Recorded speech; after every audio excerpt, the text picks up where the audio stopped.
پریشانی ہم دوسروں کو دیکھتے ہیں، اپنے آپ کو نہیں دیکھتے۔ اگر اپنے آپ کو دیکھیں تو نہ جانے ہوگی انشاءاللہ بات۔ دوبارہ جناب صحرا جن کو پیغمبر نے کہا فاطمہ میرا جز ہے، تو یاد رکھیں کہ ہمیشہ جز جو ہے وہ کل کا تابع ہوتا ہے۔ مثلا میں کل ہوں، ہاتھ میرا جز ہے، جب ہم چاہیں گے یہ جبھی حرکت کرے گا، ہم چاہیں گے تو بڑھے گا، ہم چاہیں گے تو رکے گا، چونکہ ہاتھ ہمارا جز ہے اور ہم کل ہیں۔ اب فاطمہ کو یہ کہہ دیں گے کہ فاطمہ میرا جز ہے، تو فاطمہ جو بھی حرکت کرے گی وہ حرکت، وہ عمل پیغمبر کی حرکت و عمل کہلائے گا، چونکہ کل کا تابع ہوتا ہے جز۔ اگر فاطمہ کسی چیز کا مطالبہ کرتی ہوئی نظر آئے تو مطالبہ فاطمہ نے نہیں کیا بلکہ رسول نے کیا ہے۔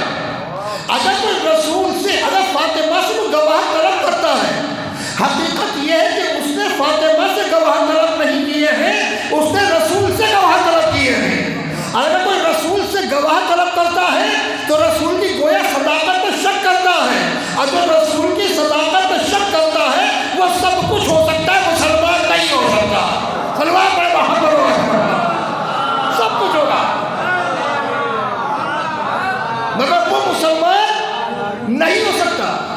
اب یہ کہنا کہ رسول کی بیٹی ہے، اچھا ہم جناب فاطمہ زہرا کا احترام جو ہے نا فقط اس بنیاد پہ نہیں کہ رسول کی بیٹی ہے، اس بنیاد پہ نہیں کہ نبی کی اکلوتی بیٹی ہے، اس بنیاد پہ نہیں، یہ کہیے کہ فاطمہ اس لائق ہیں کہ ان کا احترام کیا جائے، اللہ نے ان کو جو بافضیلت قرار دیا ہے اس بنیاد پہ نہیں فقط کہ رسول کی بیٹی ہے۔ فاطمہ میں صلاحیتیں پائی جاتی تھیں کہ فاطمہ کو خاتون جنت قرار دیا جائے، فاطمہ کے اندر صلاحیت تھی کہ رسول دیکھ کر کھڑے ہو جائے، کیونکہ اللہ فقط کسی کا رشتہ دیکھ کر عزت نہیں دیتا، وہ وہی خدا ہے جس نے نوح کے بیٹے کو غرق کر دیا، وہ وہی خدا ہے جس نے آدم کے بیٹے کو برباد کر دیا۔ خدا کے یہاں رشتہ داریاں نہیں چلتی، خدا کے یہاں اطاعت چلتی ہے، فرما برداری چلتی ہے۔ سلام علیکم محمد رسول اللہ، اطاعت و فرما برداری۔ فاطمہ اس لائق ہیں۔ اچھا چلیے ہم تو یہ مانتے ہیں کہ رسول کی ایک بیٹی ہے، ان کے لیے مسئلہ ذرا مزیدار ہو جائے گا جو مانتے ہیں چار ہیں، ان کے لیے ذرا مسئلہ اور ہے، بہت اچھی طرح سے بات ہو سکتی ہے۔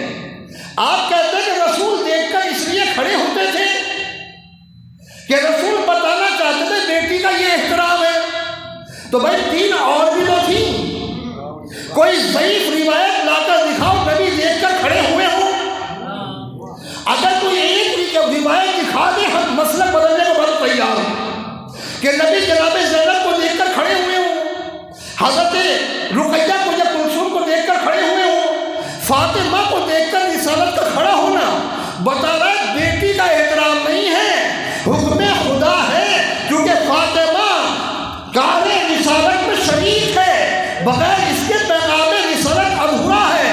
مردوں کے لیے نمونہ عمل نبی بن کے آئے ہیں، عورتوں کے لیے نمونہ عمل فاطمہ بن کے آئی ہے۔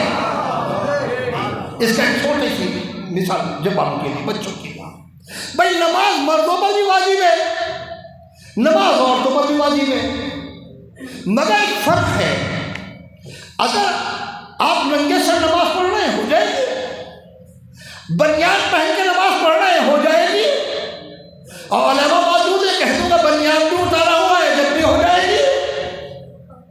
جی مسئلہ یہ فقط پیجامہ ہے اس میں بھی ہو جائے گی، اور ڈھنکا لے کر ہے تو اس میں بھی ہو جائے گی، ایک مرد کی نماز ہو جائے گی، مگر ایک عورت کی نماز اگر بند کمرے میں بھی ہے تو مکمل لباس، مکمل حجاب، دل چاہتا پالنے والے تو اس سے سوال کریں، اے پالنے والی تیری کنیز تیری بندی بہت گرمی ہے، بیچاری کمرے میں نماز پڑھنے آئی ہے، اگر بال کھول کے نماز پڑھنے تو کیا پریشانی ہے، یہاں تو ہے یہ تیری کنیز ہے، تو آواز قدرت آئے گی۔ یہی تو حکمت ہے کہ جو خدا ایک مسلمان عورت کو بند کمرے میں بے حجاب دیکھنا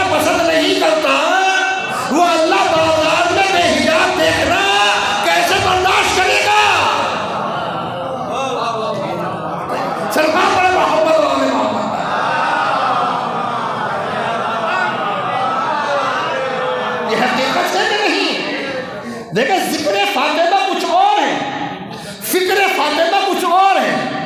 اگر ذکر رہا اب فکر نہ ہوئی تو جیسے اور لوگ اپنے بڑوں کا ذکر کرتے ہیں تو ہم بھی کرتے رہیں گے، مگر ذکر کے ساتھ جس کا ذکر کر رہے ہیں اس کے فکر کے قریب آئیے۔ اگر حسین کا ذکر کیا تو ذکر کام نہیں آئے گا، اتنے فکر حسینی نہ بنے۔ علی کا ذکر کام نہیں آئے گا، اتنے فکر جو ہے علی والی نہ بنے۔ اتنے فاطمہ کا ذکر کام نہیں آئے گا، اتنے فکر وہ نہ بنے۔ ایام فاطمیہ بہت اچھا عمل ہے، خدا ان مجلسوں کو قبول فرمائے، مگر اس کے ذریعے ہمیں جناب زہرا سے قریب ہونے کی توفیق عطا فرمائے۔ مگر جناب زہرا کی اصل محبت یہ ہے، شادی ہو تو جناب زہرا کی طرح، بچوں کی تربیت ہو تو جناب زہرا کی طرح، شوہر کی اطاعت ہو تو جناب زہرا کی طرح، اور بیوی پر رحم ہو تو امیر المومنین کی طرح، ورنہ کام چلنے والا نہیں ہے۔ مثال کے طور پر آپ دیکھتے ہیں کہ جب مسئلہ آیا یہ کہ وہ چلے گی 4 بیٹیاں، تو اس مسئلے کو بھی حل کرتے چلے۔ بیٹیاں 4 تھیں یا 1؟ بیٹیاں 4 تھیں یا 1؟ بس یہ ایک بات ہے، ایک بیٹی ثابت ہونے کے لیے اگر ہمارے 4 بچے ہیں جی، ہم ایک کو تو نور نظر، لخت جگر، سرور قلب وغیرہ وغیرہ سب کچھ کہیں، اور دوسرے بچے کو کبھی محبت کا لفظ نہ کہیں، ناانصافی ہے کہ نہیں؟ جب یہ ناانصافی ہم نہیں کر سکتے تو کیا رسول کریں گے؟ بھائی رسول نے 4 بیٹیاں تھیں تو سب کو کچھ نہ کچھ تو عطا کرتے اس دنیا کا بھی۔ خاتون جنت فاطمہ، بچے جوانان جنت کے سردار، شوہر ساقی کوثر، بھائی 3 جو تھی ان کو بھی تو جنت کا تو گیٹ دیا ہوتا جی۔ بتائیے ہے کوئی روایت؟ چلیے آگے بڑھتے ہیں، ایک قدم آگے بڑھیں۔ کوئی بھی مسلمان جب شادی کرتا ہے تو 3 طرح کا مہر بنتا ہے، 3 طرح کا مہر بنتا ہے، یا تو اپنی مرضی سے 5 روپے یا 5 لاکھ، یا پھر شرع محمدی، یا پھر مہر فاطمی۔ تو جب نبی نے اور بیٹیوں کا نکاح کیا تھا مہر تو بندھا ہوگا، کوئی مسلمان مہر ام کلثوم کیوں نہیں مانگتا، مہر رقیہ کیوں نہیں مانگتا؟ فقط مہر فاطمہ کا شریعت میں ہونا بتا رہا ہے، فاطمہ رسول کی اکلوتی بیٹی تھی، کوئی اور مہر بھی تو ہوتا، یہ بتائیے ورنہ کوئی اور مہر ہے کہ نہیں؟ کسی نے دیکھا جناب ام کلثوم والا مہر بنا ہو یا جناب رقیہ والا بنا ہو؟ نہیں، مہر فاطمہ۔ مگر اب یہاں سے ذرا دیکھنا، الحمدللہ ہم سب مومن ہیں، اہل بیت کے چاہنے والے ہیں، مسئلہ یہ آتا ہے عملی طور پر ہم جناب زہرا صلی اللہ علیہ کے کتنا قریب ہے، یا دیگر ائمہ معصومین کے کتنا قریب ہے۔ جناب زہرا، میں نے کہا اگر جناب زہرا کی فکر سے ہم قریب ہو جائیں تو کتنا قریب ہے؟ اتنا دور ہے کہ جب شادی ہوتی ہے اب پوچھا جاتا ہے دلہا سے یا دلہا کے رشتہ داروں سے مہر کیا ہو، فوراً چہرہ لٹکا کر مہر فاطمی، چاہے دینا زندگی میں مہر فاطمی۔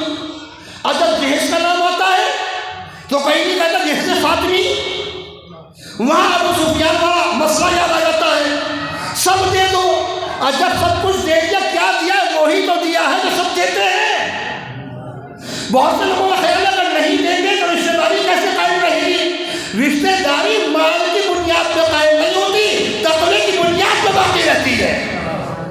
اگر دین ہوگا تو رشتہ داری باقی رہے گی، اگر دین داری نہیں ہے ماحول، اگر باتقوی خاندان نہیں ہے تو رشتہ داری قائم رہنے والی نہیں ہے، رہے گی بھی تو اس کے اندر کھٹا ہو سکتی ہے۔ تو مسئلہ یہ آتا ہے کہ جناب فاطمہ زہرا صلی اللہ علیہ رسول کا جز ہے، رسول شریف ہے تو فاطمہ بھی شرافت کا جز ہے۔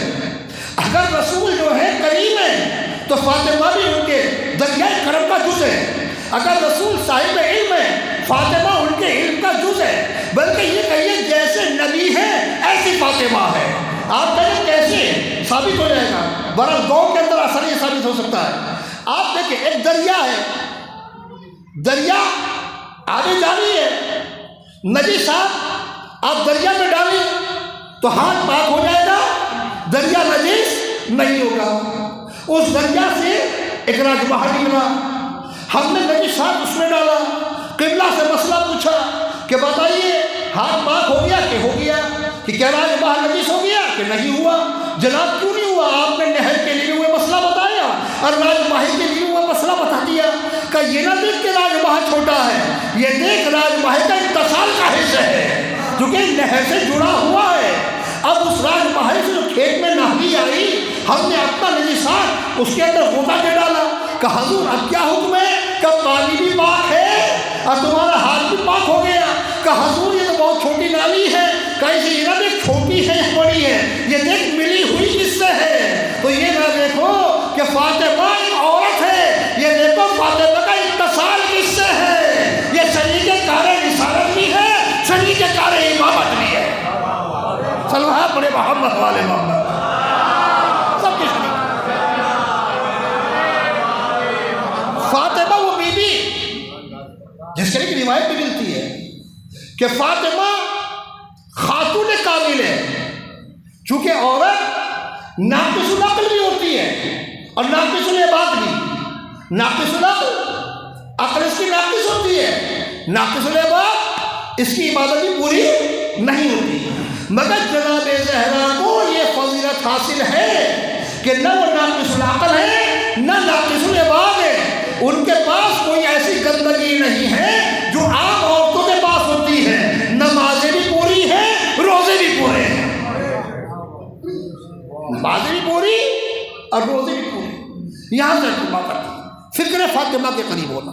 مشہور روایت ہے آپ نے سنی ہوگی کہ جب علی علیہ السلام سے نکاح ہو جاتا ہے جناب زہرا کا، پیغمبر پوچھتے اگلے دن مولا کائنات سے، بتاؤ علی تم نے فاطمہ کو کیسا پایا؟ اس ماحول میں اگر کوئی سسر داماد سے پوچھ لے میری بیٹی کو کیسا پایا، ہنگامہ ہو جائے گا، کیونکہ ہم نے اس رات کو کثافتوں سے بھر دیا ہے، ہم نے اس رات کو نجاستوں سے بھر دیا ہے۔ نبی یہی بتانا چاہتے تھے کہ کوئی رات ایسی نہ ہو جو کثافتوں سے بھری ہوئی ہو، طہارتوں سے بھری ہوئی ہونا چاہیے۔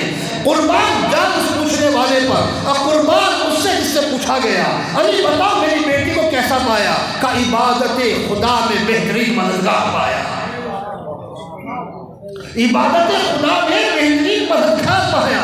عزیزوں ایک عدد بیوی آ جائے تو فجر ظہر عصر مغرب عشاء سب گائے۔ فاطمہ کی شادی نے بتایا جس حجرے کے اندر اس رات میں بھی عبادتیں ہوتی ہیں تو یقیناً بچے جوانان جنت کے سردار ہی ہوتے ہیں۔ سلوات پڑھے محمد والے بچے یقیناً جوانان جنت کے سردار ہوں گے۔ تو ہمارا مقصد کیا ہے؟ فکر اپنی ان کی فکر کے قریب لائیں۔ مثال کا ایک چھوٹی سی مثال ہم دیتے ہیں، ایک درود کا سہارا دیجیے محمد والے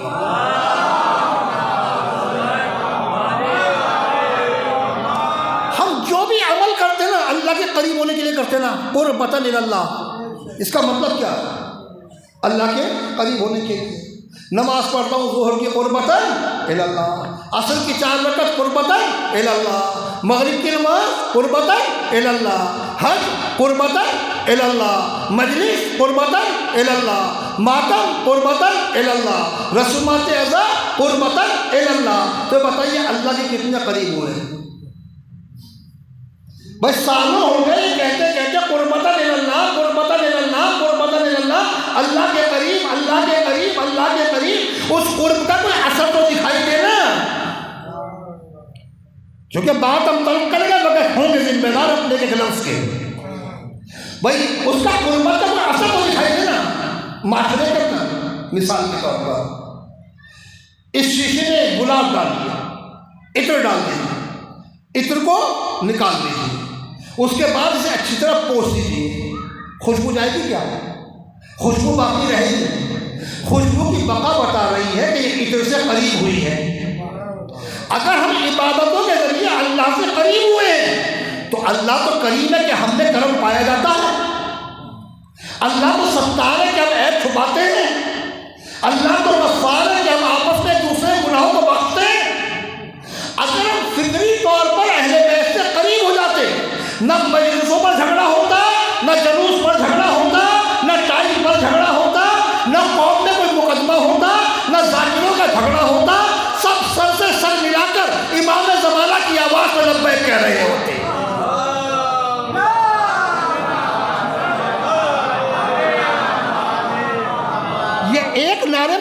بہت آسان ہے، یہ ذاکر ایک نعرے میں جنت دلوا دے گا، اس لیے کہ ہم نے قرآن پڑھنا چھوڑ دیا ہے۔ جو حق شناس ذاکر ہے ان سے معافی کے ساتھ، معذرت کے ساتھ قرآن پڑھیے، قرآن عمل کی بنیاد پر بتاتا ہے جنت ملے گی، نسل کی بنیاد پر نہیں۔ فقط ذکر کام نہیں آئے گا، اتنے فکر نہ ہو، اتنے اطاعت نہ ہو۔ امیر المومنین علیہ السلام کو نعرے لگانے والے بہت مل جاتے، امیر المومنین کو چاہیے کہ اطاعت کرنے والے۔ آپ دیکھیں یزید اور امام حسین کا جھگڑا کیا تھا؟ اگر امام حسین بعنوان فرزند رسول روزہ رسول میں بیٹھ جاتا تو یزید آ کے پیروں میں سجدہ کرتا اور کہتا خوب سونا چڑھاؤ چاندی چڑھاؤ، کیونکہ حسین میرے لیے خطرہ نہیں ہے۔ مگر جیسے ہی حسین میدان میں آئے کہ میرے لیے خطرہ ہے، وہ امام حسین کے مقابلے میں تلوار لے کر آ گیا، کیونکہ جو قومیں زندہ ہوتی ہیں باقی ان کے مقابلے کے اوپر آتا ہے۔ دیکھا نا آپ نے مرضیت کو، جب کل تک مرضیت خاموش تھی تو شاہ ایران آ کے ہاتھ چومتا تھا، اور جب فقہائے کرام میدان میں اتر آئے تو آج آپ دیکھتے ہیں مرضیت کی مخالفت شروع ہو گئی۔ تو جو فائٹ میں ہوتا ہے مخالفت اس کی ہوتی ہے، فائٹ میں کون ہوتا ہے؟ جو قوم سے برائیوں کو دور کرے، قوم میں اچھائیوں کی دعوت دے، قوم کے اندر سے بری رسومات کو ختم کرے۔ ہمارے یہاں جو کچھ ہو رہا ہے وہ رسم کی بنیاد پہ ہو رہا ہے۔ مثال ایام فاطمیہ آئے، ہم نے بھی کالے پردے لگا دیے، بہت اچھی بات ہے۔ محرم آیا، ہم نے کالے پردے لگا دیے، بہت اچھی بات ہے۔ مگر سب سے بڑی قیامت یہ ہے، ادھر محرم آیا ایک گروہ کھڑا ہوتا، اور گروہ کھڑا ہونے کے بعد کہتا ہے دیکھیں ذوالجلال کی باغ میری، علم میرا، ذاکر میری مرضی سے آئے گا، اور جناب تعزیہ میری مرضی سے اٹھے گا، اور جو کچھ ہوگا میری مرضی سے ہوگا۔ رمضان آئے گا تو جو کبھی مسجد میں نہیں آتا وہ سب اوپر میں دکھائی دے گا۔ دیکھیے آج مغرب کا ٹائم یہ ہے مولانا، آپ 1 منٹ لیٹ ہو گئے، آپ 1.5 منٹ لیٹ ہو گئے، اسی لیے کہا گیا خدا رمضان کے نمازی سے اور محرم کے غازی کے شر سے بچائے۔ وہ آدھے رمضان سے بھاگنا شروع ہو جاتا ہے، اور یہ محرم کے اندر کیا کرتا ہے؟ بنام حسین وہ علم بند ہو جائے، وہ ذوالجلال بند ہو جائے، وہ تعزیہ بند ہو جائے، وہ انجمن آپس میں لڑ جائے۔ جناب یہ تو بتائیے جب ہم سب حسین کی پارٹی ہیں، وہ کوئی سی بھی انجمن ہو، جب علم مولا عباس کا ہے وہ کسی بھی محلے سے نکل رہا ہو، جب ذاکر ذکر حسین کر رہا ہے چاہے کہیں سے بھی آیا ہو، کوئی اختلاف کیسا؟ شیطان نے سب سے بڑا کام یہ کیا، یہ علم اس محلے کا، یہ ذوالجلال اس محلے کا، یہ تعزیہ اس محلے کا، یہ بدعتیں ختم ہو جائے۔ علم جہاں سے اٹھے مولا عباس کا ہے، ذوالجلال جہاں سے نکلے مولا حسین کا ہے، مجلس جہاں ہو ذکر اہل بیت ہے۔ صلوات پڑھے محمد۔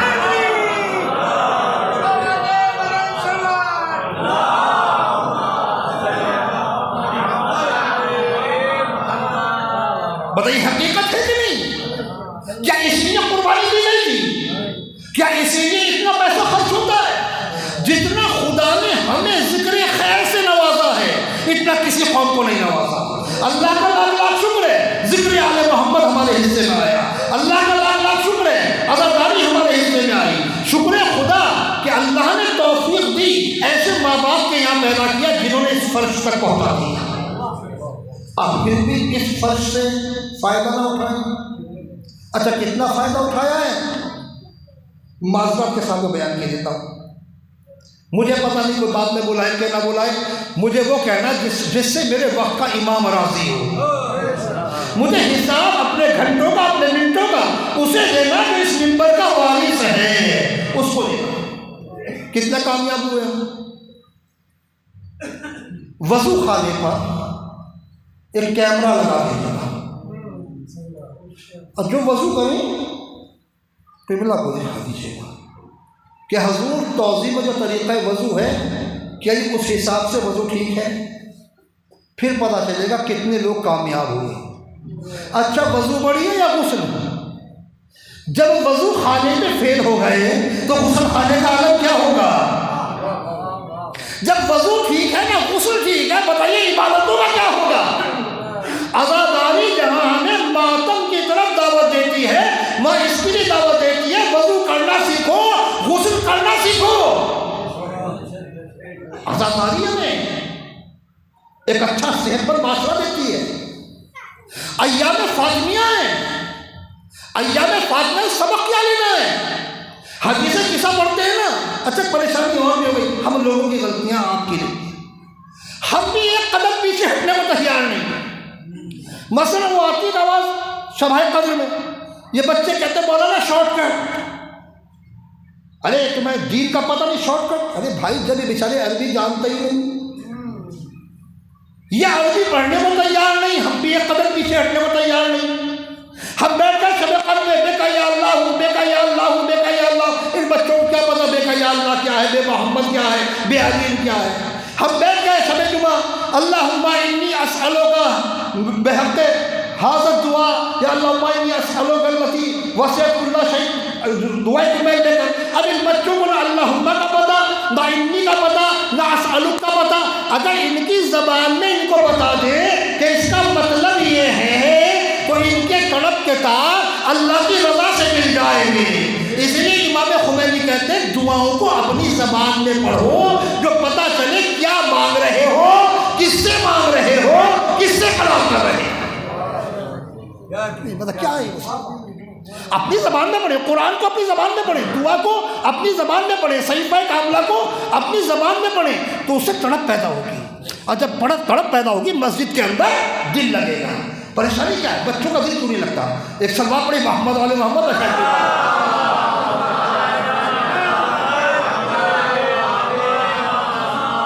ہم صبح اٹھتے ہیں، اٹھنے کے بعد ہمیں شوق تھا حلوے کا، گھر میں بیوی نے، بہن نے، بیٹی نے لا کے حلوہ دیا، حلوہ چکر ہم نے کہا کڑوا ہے، اور جس خاتون نے حلوہ دیا صاحب عقل تھی، اس نے کہا حلوے میں تو ہم نے نمک ہی نہیں ملایا جو کڑوا ہو، آپ ڈاکٹر سے ٹیسٹ کرائیے، ہو سکتا ہے آپ کو فیور۔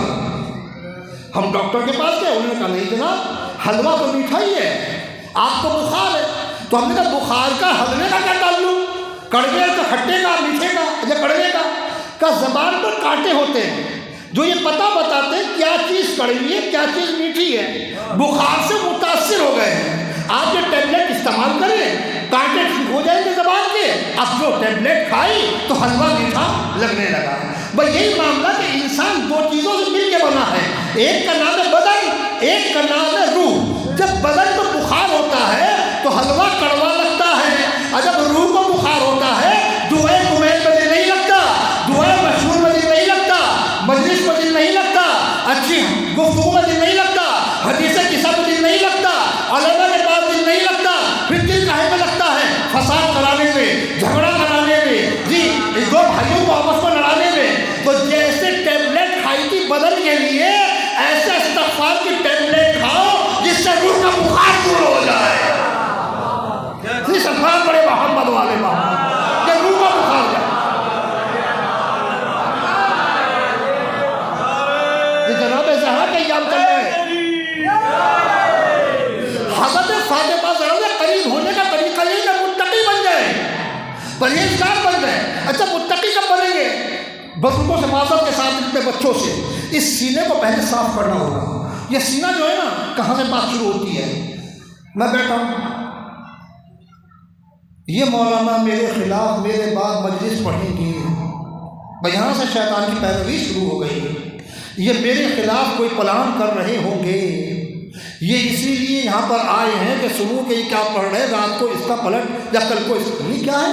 شیطانی درس کا گمان۔ جبکہ کیا ہے مسئلہ؟ کیا میں عالم الغیب ہوں؟ کیا میں عالم الغیب ہوں؟ چونکہ میرے سینے میں قذورتیں، شیطانی نجاستیں ہیں، وہ مجھے سوچنے میں مجبور کر رہی ہیں۔ اگر میں خدا والا ہوں تو نہ مولوی صاحب کو مجھ سے ڈرنے کی ضرورت ہے، نہ مجھے مولوی صاحب سے، نہ آپ کو مجھ سے، نہ مجھے آپ سے۔ امام خمینی کہتے ہیں کس سے ڈر رہا ہے؟ تو بھی ایک مٹھی خاک ہے، اور جس سے ڈر رہا ہے وہ بھی ایک مٹھی خاک ہے۔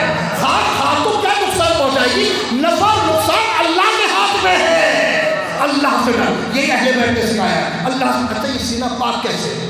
بچوں کثرت سے درود پڑھیں، کثرت سے درود پڑھیں، اللہم صلی علی محمد و آل محمد۔ مگر درود کیسے پڑھیں؟ تسبیح نہ گھمائیں، اس کی درود کی گہرائیوں میں ڈوب جائیں۔ کیسے؟ کم سے کم کیا کریں؟ اگر اس مائک پر کوئی گندگی لگی ہوئی ہے، ہم لگاتار اس پر پانی ڈالتے ہیں، وہ گندگی دھل جائے گی، ختم ہو جائے گی۔ تو شیطانی نجاستیں جو ہمارے سینے میں ہیں اتنی وہ صاف نہیں ہوں گی، درود کا فائدہ نہیں ہوگا۔ تو اسے درود کو پڑھنے کا طریقہ کیا ہے؟ اللہم، جیسے کہ اللہم یعنی اے اللہ، تو اور کچھ ذہن میں نہیں لا سکتے نا، خانہ کعبہ ذہن میں لے آئیں گے، وہ اللہ کا گھر ہے۔ محمد، گنبد خضرا اپنے ذہن میں لے آئیں گے، وہ آل محمد، بقی لے آئیں، کربلا لے آئیں، کاظمین لے آئیں، سامرہ لے آئیں، وہ ذہن میں رہے۔ جب مسلسل اپنے ذہن اور سینے میں یہ مقدس شبیہوں کا عکس آئے گا تو خود بخود نجاستیں دور ہو جائے گی۔ سرکار ہے محمد اندر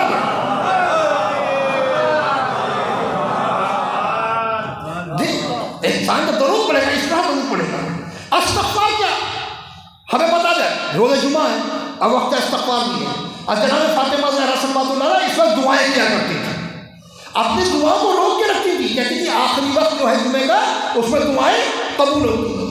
اب استغفار کیا، ہم نے گناہ کیا، ہمارے یہاں معاشرے میں ہی ہے، مثلا توبہ توبہ اس نے یہ کیا، توبہ توبہ اس نے یہ کیا، تو یہ توبہ بھی کر رہے ہیں، عیب بھی کھول رہے ہیں، توبہ بھی کر رہے ہیں، اس کی برائی بھی بیان کر رہے ہیں، توبہ بھی کر رہے ہیں، علاقہ پتہ بتا کے اس کے عیب بھی بیان کر رہے ہیں۔ اس کا نام توبہ نہیں ہے۔ توبہ کے معنی ہے پلٹنا۔ کاہے کی طرف پلٹنا؟ اللہ کی معصیت سے اللہ کی فرما برداری کی طرف پلٹنا۔ مثلا کیسے پلٹنا؟ شیخ مطہری نے توبہ کا بہت اچھا طریقہ سکھایا ہے، صلوات پڑھیے محمد و آل محمد۔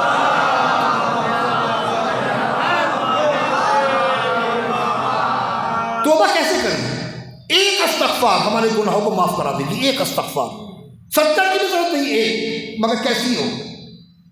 کہا کہ اگر مجھے قاضی بنا دیا جائے اور کسی کو میری عدالت میں پیش کیا جائے تو دوسرے کا حکم لگانا آسان ہے، اسے پھانسی دے دو، خادم پکڑ کے پھانسی دے دیں گے، مجھ کو تھوڑی آئی پھانسی، تو اس کو آئی زید کو، اس کا سر قلم کر دو، قلم ہو جائے گا، اس کو جیل میں ڈال دو، جیل میں ڈال دیں۔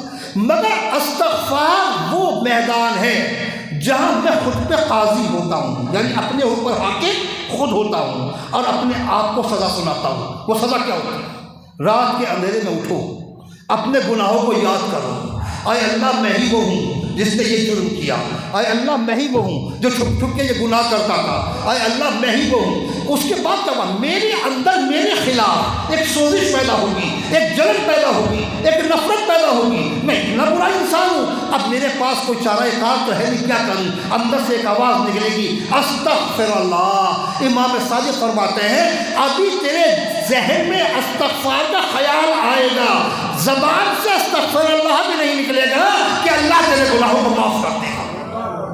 خدا غفور الرحیم ہے، معاف کرنے والا ہے، وہ تو توبہ کے دروازے اس نے کھولے ہوئے ہیں۔ ہم ہی خود اپنے آپ کو معاف کرانا نہیں چاہتے ہیں، ہم سچے دل سے اس کے سامنے آئے تو صحیح۔ اب یہ کہ فاطمہ کی فکر سے قریب ہونا، میں کہتا ہوں یا امام حسین کی فکر سے قریب ہونا، آج دیکھ رہے ہیں آپ اس کے اثرات دیکھیں ہمارے سامنے۔ حسن نصر اللہ نے بہت پہلے کہا تھا کسی کو شیعہ بنانے کی ضرورت نہیں ہے،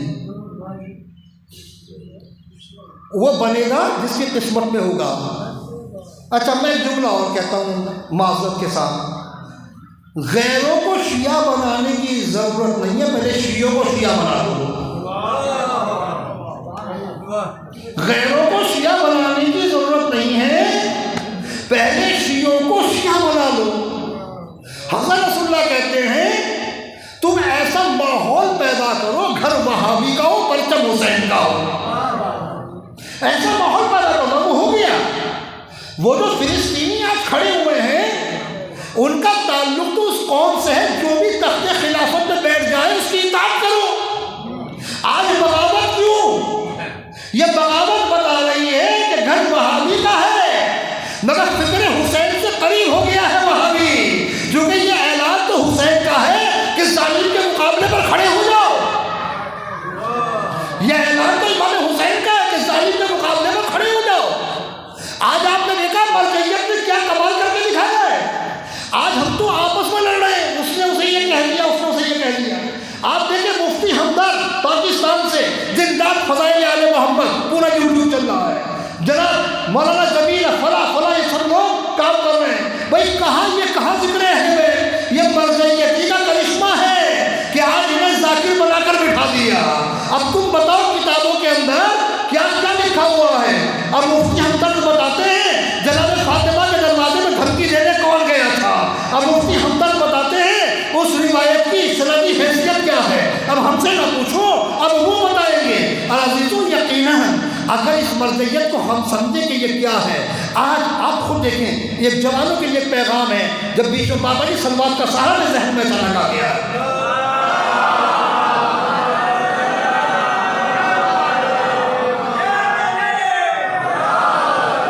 اس دور میں جس کے منہ میں جوارا قرآن کو بکرا ہے، رسول کو بکرا ہے، اہل بیت کو بکرا ہے، ہو رہا ہے کہ نہیں ہو رہا ہے؟ یعنی ایسا لگتا ہے سب کو لائسنس مل جائے کہ قرآن کے خلاف چاہے جو بولو، جبکہ کمیاں تو انجیل میں اور توریت میں ہیں، خود یہودی اور عیسائی اس پر گواہ ہے۔ اب قرآن جیسی مقدس کتاب، اس کے لیے جس کے جو دل میں آئے بولنا، ایسا کیوں؟ ایسا کیوں؟ پہلا ڈر تو یہ ہے کہ اگر قرآنی نظام رائج ہو گیا تو آقا غلام ایک صف میں کھڑے ہو جائے گا۔ دوسرا ڈر یہ ہے، دوسری وجہ یہ ہے، دیکھیں اگر آپ مضبوط تو آپ کا دین بھی مضبوط، کوئی حملہ نہیں کرے گا، آپ مضبوط ہیں۔ ایران نے یہی کیا، ڈیفنس سسٹم نے اپنے آپ کو اتنا مضبوط کیا کہ آج کا فرعون لرز رہا ہے ہاتھ ڈالتے ہوئے، آج کا یزید لرز رہا ہے ہاتھ ڈالتے ہوئے، آج شیعہ کی فری میں تبلیغ ہو رہی ہے کہ آج کون کھڑا ہے فلسطینیوں کے ساتھ؟ کا حزب اللہ، کون کھڑا ہے؟ کا ایران، ارے ایران شیعہ، حزب اللہ شیعہ، فلسطینی سنی، کا یہ تو تمہیں بتانا چاہتے ہیں ہمیں اولاد علی نے، اولاد فاطمہ نے، خود علی نے اور فاطمہ نے یہ درس دیا ہے، یہ نہ دیکھنا کون سنی ہے، یہ نہ دیکھنا کون ہندو ہے، یہ نہ دیکھنا کون دہلیہ ہے، یہ دیکھنا کون ظالم ہے، کون مظلوم ہے۔ ہم مظلوم کے ساتھ کھڑے، وہ کوئی ہو، ہم مظلوم کے ساتھ کھڑے، مدد کر کے بتائیں۔ ہم بتا دیں آپ سے، یہ جو آپ کے دماغوں کو عقائد کی روشنی میں خراب کیا جاتا ہے نا کہ جناب اب یہ توپ کا زمانہ ہے، ایٹم بم کا زمانہ ہے، امام زمانہ آ کر ذوالفقار کیسے چلائیں گے، تو میں یہ کہوں گا جوانوں تم ظہور کی تیاری کرو، یہ ٹینشن تمہاری نہیں ہے، وہ چلانے والا جانتا کیسے چلائے گا۔ آپ کو ظہور کی تیاریاں کرنی ہے، کرنے والا نا کوئی تو ایک دلیل اچھا دے دیتے۔ ابھی کچھ سال پہلے حضرت کرونا رحمۃ اللہ علیہ کی سواری آئی تھی نا، کیا ہوا تھا اس کے آنے پر؟ زمین پر کرفیو، آسمان پر کرفیو، ایک کیڑا اگر وہ بھیج دے جہاز بھی رک گئے، گاڑیاں بھی رک گئی، ٹریفک بھی رک گیا، اگر اپنی حجت کو بھیج دے، اگر اپنی حجت کو بھیج دے تو یہ ساری ترقیاں اگر ایک رات میں رکھی رہ جائیں، ایٹم بم فیل ہو جائے، ہائیڈروجن بم فیل ہو جائے تو پریشانی کیا ہے؟ اللہ ہر جگہ قابل ہے نا۔ اچھا چلیے دیکھتے ہیں، میں اکثر کہتا ہوں، پھر بات آتی سلام بڑے محمد والے محمد،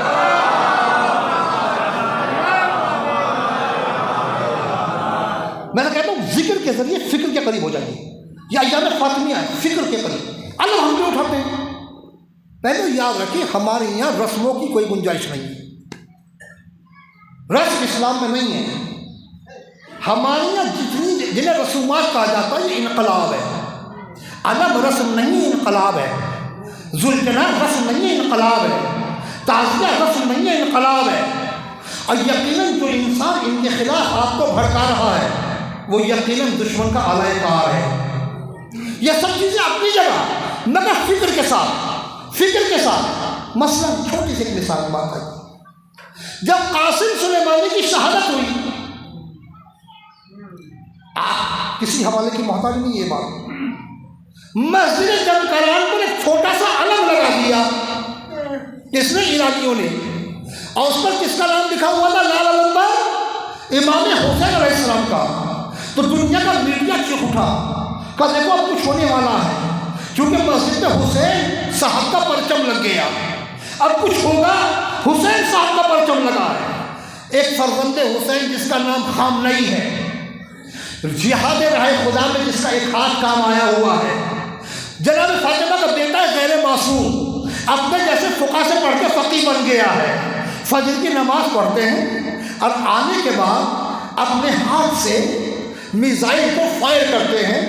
میزائل کا رخ ہوتا ہے امریکہ میں، عراق میں امریکن ملٹری بیس جس کا نام الاسد ہے، اور جیسے ہی بٹن دبتا ہے جا کے میزائل وہی گرتی ہے اور بہت بڑا نقصان ہوتا ہے۔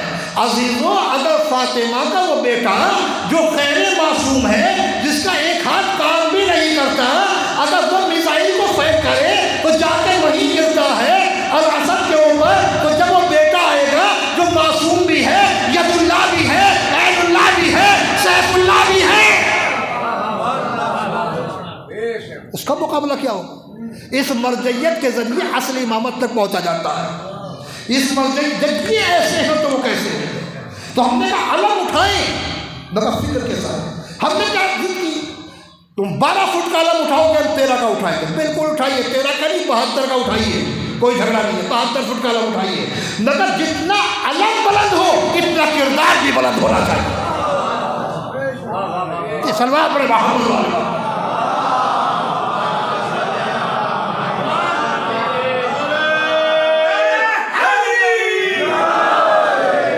اتنا کردار بھی بلند ہونا چاہیے، کیونکہ علم ہمارے باپ کی میراث نہیں ہے۔ علم جناب زہرا کا ہے، مولانا مصطفیٰ کا ہے، علی مرتضیٰ کا ہے، معصومین کا ہے۔ یہ علم ہماری میراث نہیں ہے کہ جناب ابا اٹھائے تو بیٹا اٹھائے گا۔ ابا صاحب ریش تھے، نمازی تھے، پرہیزگار تھے، بیٹے نے کبھی مسجد دیکھی نہیں، علم یہی اٹھائے گا، کبھی مسجد نہیں دیکھی۔ پیغمبر نے کیا کہا؟ کل میں علم اسے دوں گا جو کرار ہوگا، غیر قرار ہوگا، بڑھ بڑھ کے حملے کرنے والا ہوگا، وہ اللہ اس کے رسول کو دوست رکھتا ہوگا، اللہ اس کا رسول اسے دوست رکھتے ہوں گے۔ تو کم سے کم اب علی جیسا تو کوئی ہے نہیں، جب علم دو تو یہ تو دیکھ لو 5 وقت کا نمازی ہو، جب سڑک پہ علم لینے نکلے لوگ یہ تو غیر شریف النصارہ ہے، کوئی یہ نہ کہے وہاں جھوٹی گواہی دے رہا تھا، 5 میرے چاہیے 100 میرے چاہیے۔ علم قوم کا نشان ہے، اس عزاداری کو عزاداری رہنے میں تماشا نہ بننے دیں۔ یہ عزاداری ہماری پہچان ہے، اور ہم نے عزاداری کو باقی نہیں رکھا، عزاداری نے ہمیں باقی رکھا ہے۔ یہی عزاداری اگر فکر کے ساتھ ہو جائے تو خمینی پیدا کرتی ہے، خوئی پیدا کرتی ہے، شیخ مفید پیدا کرتی ہے، علامہ تبریزی پیدا کرتی ہے، اور اگر عزاداری بغیر فکر کے ہو تو ملنگی پیدا کرتی ہے، نام نہاد اخباری پیدا کرتی ہے، مرجعیت کے دشمن پیدا کرتی ہے۔ اگر ڈھنگ سے ہوا اس عزاداری سے ہماری پہچان ہے۔ میں کہتا ہوں سب کچھ ختم ہو گیا مگر ممبر کا تقدس نہ جانے دیں۔ یہ ممبر وہ ہے جو سب کچھ لا کے پھر قدموں میں ڈال دے گا۔ یہ ممبر جو ہے یہاں سے جناب زہرا کے ایام میں بنائیے، مگر جناب زہرا کے ایام میں فاطمی بننے کی کوشش کریں، حسینی بننے کی کوشش کریں۔ فاطمی کیسے بنیں گے، حسینی کیسے بنیں گے؟ جب فکر کے قریب ہوں۔ ان کی فکر کیا تھی؟ شادیاں ہوں تو ایسی جیسے آل محمد چاہتے ہیں، موت ہو تو ایسی جیسے آل محمد چاہتے ہیں، ایصال ثواب ہو تو ایسا جیسے آل محمد چاہتے ہیں۔ پھر نہ کہو جس کے پاس عزاداری ہے وہ رسوا کیسے ہو گیا؟ میرے جوانوں یہ تو بتاؤ، علی اکبر کا ماتم کرنے والا کیا باپ کی مخالفت کرے گا؟ قاسم کا ماتم کرنے والا کیا چچا کا مقابلہ کرے گا؟ حبیب کا ماتم کرنے والا کیا دوست سے غداری کرے گا؟ عباس کا علم اٹھانے والا کیا بھائی سے بے وفائی کرے گا؟ امام حسین کے ذوالجلال کی باپ پکڑنے والا کیا وقت کا مال کھائے گا؟ ایسا کبھی نہیں ہو سکتا۔ اگر ان چیزوں کے پاس آئے ہو تو گناہوں سے خود کو پاک کرنا ہوگا، تبھی جناب زہرا کے قریب ہو سکتے۔ حضرت فاطمہ زہرا صلوات اللہ علیہا کی شہادت کا سبب بھی یہی بنا، کیونکہ فاطمہ بولی کیسے؟ علامہ شبلی نعمانی نے لکھا، اب میں کہتا ہوں یہی واقعہ کافی ہے آنے والے کو جہنم پہنچانے کے لیے۔ وہ فاطمہ جسے دیکھ کر نبی کھڑے ہو جاتے ہوں، وہ فاطمہ جس کے دروازے پر 6 ماہ نبی نے آیت تطہیر کی تلاوت کی ہو، وہ فاطمہ جسے پیغمبر سونگ کر کہتے ہوں کہ اس سے سیب جنت کی خوشبو آتی ہے، وہ فاطمہ جو نماز پڑھتی ہو تو ہر نماز میں ایک نئے رنگ کا نور آسمان سے باتیں کرتا ہو. اس فاطمہ کے دروازے پر جا کر دھمکی دینے والا یہ دھمکی دیتا ہے، یا بنت رسول خدا، ویسے تو آپ ہمارے لیے لائق احترام ہیں، چونکہ رسول کی بیٹی ہے نا اس حیثیت سے، مگر اس کے ساتھ کچھ اور بھی تو ہے نا. فاطمہ میدان عمل میں ہے، اب انہیں احترام ختم کرنا ہوگا. اگر تمہارے گھر بنی ہاشم اسی طرح جمع ہوتے رہے تو میں اس گھر کو آگ لگا دوں گا. اتنا شبلی نعمانی نے لکھا. تو جناب فاطمہ چونکہ جانتے نبی کی بیٹی ہیں کہ اس کے دل میں بغض علی ہے، شاید حسنین کی نسبت سے نرم ہو، کہ اس گھر میں حسن و حسین بھی ہیں، کہ ان سمیت آگ لگا دی جائے گی. اور تاریخ نے منظر دیکھا کہ رسول کی ایک بیٹی مگر قبر پتہ نہیں ہے، نہ اپنوں کو نہ پراؤں کو، بس وہی جانتا ہے جو پردہ غیبت میں ہے، کہ جلتا ہوا دروازہ رسول کی بیٹی پہ دے رہا ہے. شاید فاطمہ انتظار کر رہی ہوگی کہ اس مدینے میں لاکھوں لوگ تیرے باپ کی نبوت کا کلمہ پڑھتے ہیں، تیرے باپ نے ان کو 365 بتوں کے سامنے سے اٹھا کر وحدہ لا شریک کے سامنے جھکایا تھا، انہیں صحرا میں اونٹ چرانے والوں کو حکومت کرنے کے لائق بنایا تھا، شاید یہ پرسہ دینے آئے گے، مگر تاریخ میں ایسا پرسہ کسی بیٹی کو نہ ملا کہ جہاں اس کے شوہر کے گلے میں رسی ڈال دی جائے. یہ بہت بڑا امتحان ہے علی کا کہ علی کے سامنے فاطمہ پہ دروازہ گر جائے اور تلوار کا دستہ اس طرح مارا جائے کہ فاطمہ کا اظہار شل ہو جائے اور اس دروازے کی گیر یا میخ شکم مبارک میں داخل ہو جائے کہ بچہ فوت ہو جائے. بچہ بھی ہو کہ دنیا میں آنے سے پہلے جس کا نام خود رسول نے محسن رکھا تھا. ایک آواز صحن خانہ میں گونجی، فضا میری خبر میں در اور دیوار کے درمیان. عزیزو کیسے یہ دن گزارے ہیں، سانس لینے میں پریشانی، دعا کے لیے دونوں ہاتھ نہیں اٹھتے تھے، ایک ہاتھ پسلیوں پر ایک بارگاہ خدا میں اٹھا.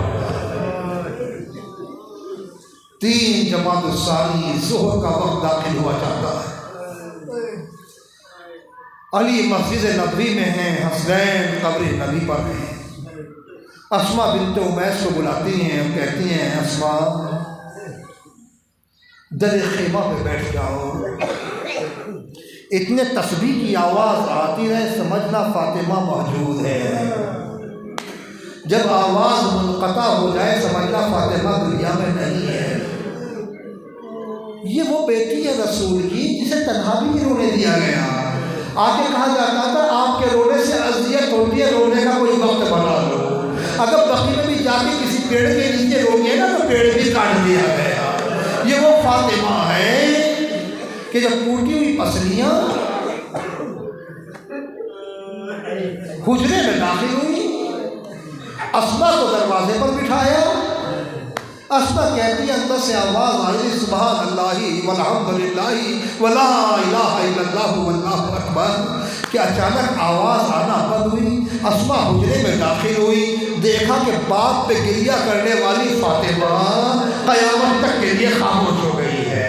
محراب عبادت میں ہاتھ اور پیروں کو دراز کیا ہوا ہے، آنکھیں بند ہیں، مگر یہاں سب سے بڑا المیہ یہ ہے، سب سے بڑی مصیبت یہ ہے کہ فاطمہ تو دنیا سے چلی گئی، مگر نہ آواز سے علی رو سکتے ہیں، نہ حسن رو سکتے ہیں، نہ حسین رو سکتے ہیں، نہ زینب و کلثوم رو سکتی ہیں، کیونکہ فاطمہ کی وصیت ہے میرے دشمن میرے جنازے میں نہ آنے پائیں، یہ میرے جنازے میں شرکت نہ کرنے پائیں. اگر یہ گریہ کریں گے لوگوں کو پتہ چل جائے گا اور رات کی تاریکی میں دفن کرنا ہے. اب ظہر کے وقت سے اس وقت تک جب فاطمہ کو غسل دیا کیا ہوگا، علی نے کیسے صبر کیا ہوگا، زینب کلثوم نے کیسے صبر کیا ہوگا۔ رات کی تاریخی ہے، حسب وصیت علی نے فاطمہ کو اٹھایا، تخت غسل کے اوپر لا کر لٹاتے ہیں، کیونکہ بیوی کی وصیت تھی، اے علی مجھے غسل آپ دینا، اور دیکھو جب غسل دینا تو میرا لباس نہ اتارنا، لباس کے اوپر سے غسل دینا۔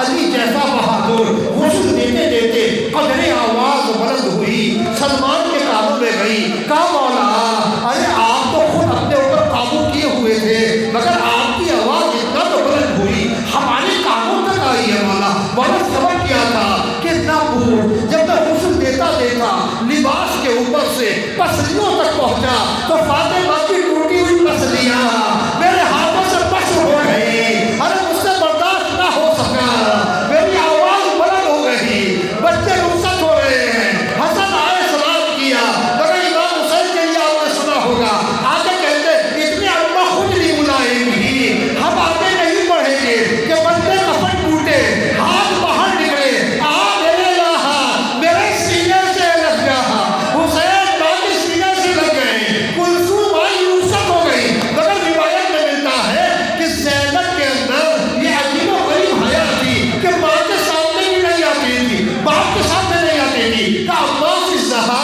ارے ذرا بابا سے کہیے ہم بھی رخصت ہونا چاہتے ہیں، ذرا ایک بار ابا کے تابوت سے ذرا دوری اختیار کر لے، میں کہوں گا بھی ارے یہاں تو علی ہے یا حسن و حسین ہے، اے بھی ارے آپ کی ماں کا جنازہ ہے جو تاریخ کے شب میں اٹھنے والا ہے، اے بھی آپ کا امتحان تو بہت عظیم ہے، آپ یاد کرتے ہو رہی ہیں میری ماں کو دربار میں بلایا گیا، میری ماں اتنی دیر کھڑی رہی، کم سے کم زنانے بنی ہاشم کا درمیان تھی، ارے چادر کھلی ہوئی تھی، ہائے زینب عصر عاشورا ہوگا، خیمے جل رہے ہوں گے، حسین کا سر نیزے میں ہوگا، عباس کے شانے کٹ چکے ہوں گے، سید سجاد غشی میں ہوں گے، لوٹے نیزہ سے جدائی اٹھائی جا چکی ہوگی، اور زینب وقت کے امام سے پہلا مسئلہ دریافت کرے گی، اے وقت کے امام ارے خیمے جل رہے ہیں، ارے یہ بتاؤ جل کے بن جائے یا ننگے سر باہر نکلے، اب پہلا حکم میرا امام دینا، حبی ابا ارے جان کا بچانا واجب ہے، ننگے سر نکل جائیے، ارے تاریخ میں پہلی بار دیکھا ایک زمین کے سینے پر آسمان کے سائے میں علی کی بیٹیاں، محمد کی نوازیاں، فاطمہ کی موتیاں اپنے چہرے پر تماچے مارتی ہوئی، واہ محمدہ واہ علیہ، کبھی میں دروں کی بادشاہ، کبھی بازار کوفہ، کبھی دربار شاہ۔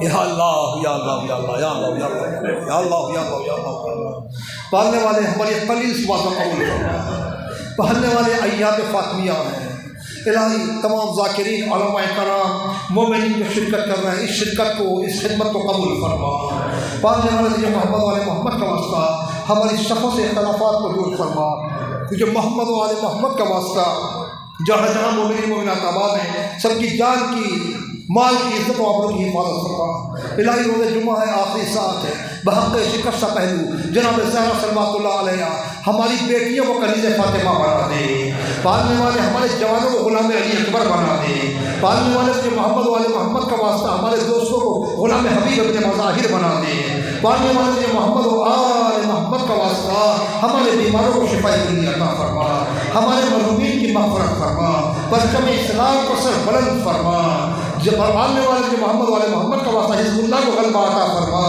رہبر کے اقبال میں اضافہ فرما، جمہوری اسلامی ایران کی حفاظت فرما، پالنے والے اسرائیل کو امریکہ کو اس کے اتحادیوں کو نیست و نابود فرما، پالنے والے جو محمد و آل محمد کا واسطہ ہماری قوم سے جھگڑے کو دور فرما، پالنے والے عزاداری ہو یا مسجد ہو یا کوئی بھی محفل ہو ہر جگہ کاندھے سے کاندھا ملا کے کام کرے، پالنے والے جو محمد والے محمد کا واسطہ ایک دوسرے کی قدروں کو دل سے نکال دے، محبتوں کو داخل کر دے، پالنے والے جو محمد و آل محمد کا واسطہ ہم نے جو اولاد ہیں ان کو اولاد صالح عطا فرما، جو صاحبان اولاد ہیں ان کی اولاد کو دنیا میں آخرت میں ان کی آنکھوں میں ٹھنڈک قرار دے۔ پالنے والے یہ ہمارے جوان برے اعمال سے ان کی حفاظت فرما، پالنے والے دنیا میں آخرت میں انہیں ہماری سربلندی کا سبب قرار دے، اور ان کے ذریعے ایسی نسل کو عالم وجود میں لیا جو تیری حجت کی مدد کر سکیں، ان کے لشکر میں شامل ہو سکیں۔ اپنی حجت کے ظہور میں تاکید فرما،